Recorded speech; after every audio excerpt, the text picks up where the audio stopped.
Hi అండి. Welcome to మమకారపు రుచులు. ఈరోజు మన రెసిపీ వచ్చేసి ఎంతో టేస్టీ అయినా సింపుల్‌గా చేసుకునే విధంగా ఉండే చికెన్ ఫ్రై అండి. చపాతీ, రోటీ, రైస్ దేనికైనా చాలా బావుంటుంది. దీనికోసం నేను 2 ఉల్లిపాయలు, ఒక 15 వెల్లుల్లి రెబ్బలు, 2 టేబుల్ స్పూన్ ఇంత కొబ్బెర, ఒక పెద్ద టమాటా తరిగి వేసానండి. ఇవన్నీ మిక్సీ జార్‌లోకి తీసుకుందాము. తర్వాత 1 ఇంచెస్ అల్లం కూడా అండి. అల్లం ముక్కలు వేసుకొని కొద్దిగా కొత్తిమీర వేసి మిక్సీ పట్టుకోవాలండి.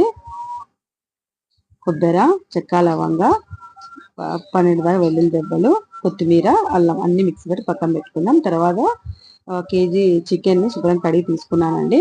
3 టేబుల్ స్పూన్ అంత ఆయిల్ వేసుకొని ఆనియన్స్ బాగా ఎర్రగా వేగిన తర్వాత ఒక టమాటా అంతా వేసి బాగా ఫ్రై చేసుకుందాము. ఫ్రై అయిన తర్వాత చికెన్ అంతా వేసేసుకోవాలండి. తర్వాత ఒక హాఫ్ టీ స్పూన్ అంతా పసుపు వేసుకోవాలి. 1 టేబుల్ స్పూన్ అంతా రాళ్ళుప్పు వేసుకోవాలండి. ఇదంతా ఒకసారి బాగా కలుపుకోవాలి. వాటర్ వేయకూడదు.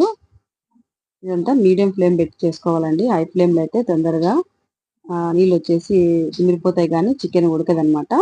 అందుకే మీడియం టు లో ఫ్లేమ్ పెట్టుకొని ఉడికించుకోవాలి ఫ్రైకి. తర్వాత మిక్సీ జార్‌లోని పేస్ట్ అంతా వేసి ఒకసారి బాగా కలుపుకోవాలి. ఇలాగా ఇప్పుడు లో ఫ్లేమ్ పెట్టుకొని ఒక 10 మినిట్స్ దాకా ఉడికించుకోవాలండి.